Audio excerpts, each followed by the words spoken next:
दिल्ली के जंतर मंतर पर सीजेपी का प्रोटेस्ट भी खत्म हो गया। देश के शिक्षा मंत्री का इस्तीफा भी हो गया। इंस्टाग्राम पर आपने हंसी मजाक से जुड़ी खूब रील्स देख ली हैं। आइए अब मध्य प्रदेश का रुख करते हैं, जहां दतिया में चल रहा उपचुनाव अब दिलचस्प मोड़ पर पहुंच गया है और यहां सियासी सरगर्मियां बढ़ गई हैं। 30 जुलाई को होने जा रहे मतदान से ठीक पहले राजनीतिक दलों का प्रचार अभियान अपने चरम पर पहुंच चुका है।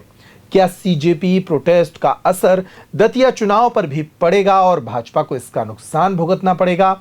यहां कांग्रेस किस स्तर पर मौजूद है और दामोदर यादव क्या गुल खिला सकते हैं, ये सब देखेंगे आज के पॉइंट टू पॉइंट में। नमस्कार, मैं हूं अंकुर यादव। कार्यकर्ताओं के घर से मान मान के रोटी खाने वाला ये प्रत्याशी मोहन यादव जी ने हम सबको। आशुतोष जी को किसी ने भी नहीं देखा। आपने देखा? ये नए लड़कों ने तो देखा होगा, नहीं देखा? कि चाहे सत्ताधारी भाजपा हो या कांग्रेस, ये हमारे मुकाबले में कहीं दिखाई नहीं देना चाहिए। भारतीय जनता पार्टी की सरकार में जंतर मंतर को जलियांवाला बाग बनाकर मेरे भाइयों बहनों के कंधों पर लाठियों को मारने का काम किया। इस सरकार को हम लोग छोड़ने वाले नहीं मिलेगा। कि केंद्र के मंत्री भी यहां पर बैठे हुए हैं। हम वचन देते हैं, हम उन खामियों को दूर करेंगे, उनको ठीक करेंगे। और हमको इन दोनों पार्टियों को सबक सिखाना है। कोई भ्रम में ना आए, कमल के फूल के बटन दबाएं, आशुतोष तिवारी को अपना विधायक बनाए। हमको भी मिला तो 111 है, तीनों मिलाकर के जोरदार ताली बजाएं। सबसे पहले बात करते हैं सत्तारूढ़ दल भाजपा की। चुनावी प्रचार के अंतिम चरण में भाजपा ने अपने स्टार प्रचारकों को मोर्चे पर तैनात कर दिया है। मुख्यमंत्री डॉक्टर मोहन यादव और केंद्रीय मंत्री ज्योतिरादित्य सिंधिया के ताबड़तोड़ दौरों के बाद रविवार को केंद्रीय कृषि और किसान कल्याण मंत्री शिवराज सिंह चौहान ने भी मोर्चा संभाला। शिवराज सिंह चौहान और प्रदेश सरकार के मंत्री प्रहलाद पटेल आज बसई पहुंचे, जहां भाजपा प्रत्याशी आशुतोष तिवारी के समर्थन में जनसभाओं को संबोधित करते हुए उन्होंने केंद्र और राज्य सरकार की तमाम योजनाओं और विकास कार्यों को गिनाया। आशुतोष तिवारी के लिए वोट मांगे। वहीं दूसरी ओर इस सीट से टिकट के प्रमुख दावेदार रहे प्रदेश के पूर्व मंत्री नरोत्तम मिश्रा भी आशुतोष तिवारी के प्रचार में जान लगा रहे हैं। चूंकि डॉक्टर नरोत्तम मिश्रा को ही भाजपा चुनाव संचालन समिति का प्रमुख बना चुकी है, इसलिए आशुतोष तिवारी को जिताने का जिम्मा उन्हीं के कंधों पर आ टिका है। भले ही ये बात उन्हें भीतर ही भीतर कचोट रही हो, लेकिन ये राजनीति है साहब, यहाँ सब कुछ करना पड़ता है। बहरहाल आगे बढ़ते हैं और बात करते हैं प्रमुख विपक्षी दल कांग्रेस की। कांग्रेस ने घनश्याम सिंह को अपना प्रत्याशी बनाकर यहां मैदान में उतारा है। उन्हें जिताने के लिए पूरी ताकत इस समय प्रचार में झोंकी जा रही है। प्रदेश कांग्रेस अध्यक्ष जीतू पटवारी और नेता प्रतिपक्ष उमंग सिंघार क्षेत्र में लगातार जनसंपर्क कर रहे हैं। इसके साथ ही कांग्रेस सेंधमारी करने में भी पीछे नहीं है। उपचुनाव के मतदान से ठीक पहले दतिया के भाजपा नेता और नगरपालिका के पूर्व उपाध्यक्ष स्वर्गीय लखा तलवानी की बेटी ज्योत्सना तलवानी को कांग्रेस ने अपने खेमे में शामिल कर लिया है, जिसका असर होना तय माना जा रहा है। आपको बता दें कि ज्योत्सना तलवानी की मां वर्तमान में भी भाजपा पार्षद हैं।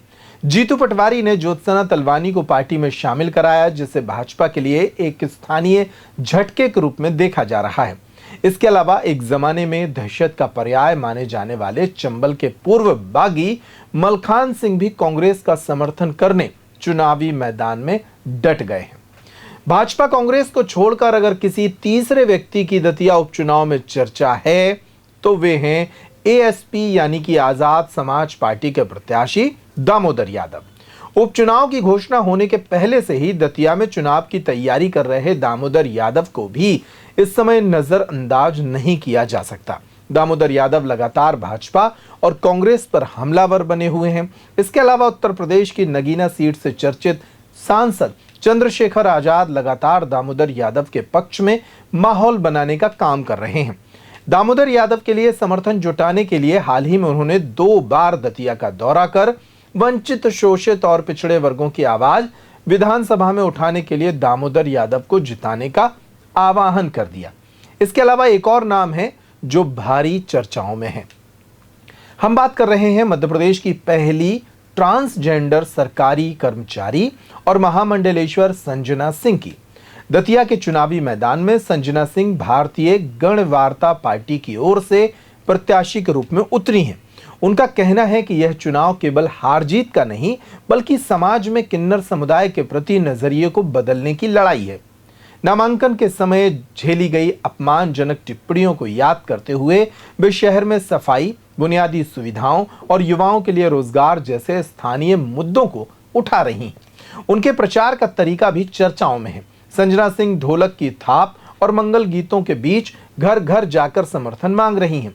संजना सिंह के प्रचार में छत्तीसगढ़ और उत्तर प्रदेश के किन्नर समाज के लोग पहुंचे हैं, जिसमें बड़े नाम भी शामिल हैं। अयोध्या में रामलला की प्राण प्रतिष्ठा से पहले नजर उतारने वाली साध्वी सौम्या दीदी भी यहां पहुंच गईं।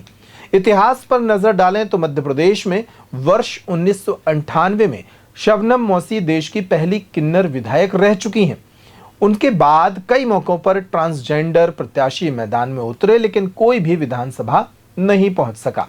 संजना सिंह इसी इतिहास को बदलने का प्रयास कर रही हैं। अब बात करते हैं दतिया उपचुनाव में संख्यात्मक समीकरणों और प्रशासनिक तैयारियों की। इस उपचुनाव में कुल 21 प्रत्याशी मैदान में हैं, जिनमें 2 प्रमुख दल भाजपा और कांग्रेस के हैं। 9 क्षेत्रीय और अन्य दल सहित 10 निर्दलीय प्रत्याशी शामिल हैं। बीते चुनावों के आंकड़े बताते हैं कि यहां हमेशा से ही निर्दलीय उम्मीदवार जीत हार के अंतर को प्रभावित करने में निर्णायक भूमिका निभाते आए हैं।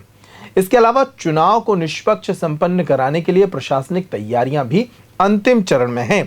रविवार को इस चुनाव की संवेदनशीलता को देखते हुए भारत निर्वाचन आयोग के निर्देश पर मध्य प्रदेश पुलिस मुख्यालय ने पुलिस महानिदेशक कैलाश मकवाना के आदेश पर दतिया के अजाक, सिविल लाइन, बड़ौनी, जिगना, गोराघाट और धीरपुरा जैसे थानों में तैनात किए गए कई निरीक्षकों और उप निरीक्षकों को पुलिस मुख्यालय भोपाल संबद्ध कर दिया और निष्पक्षता बनाए रखने के लिए अशोकनगर, ग्वालियर और भिंड जिलों से आए अधिकारियों को दतिया के थानों की कमान सौंप दी गई।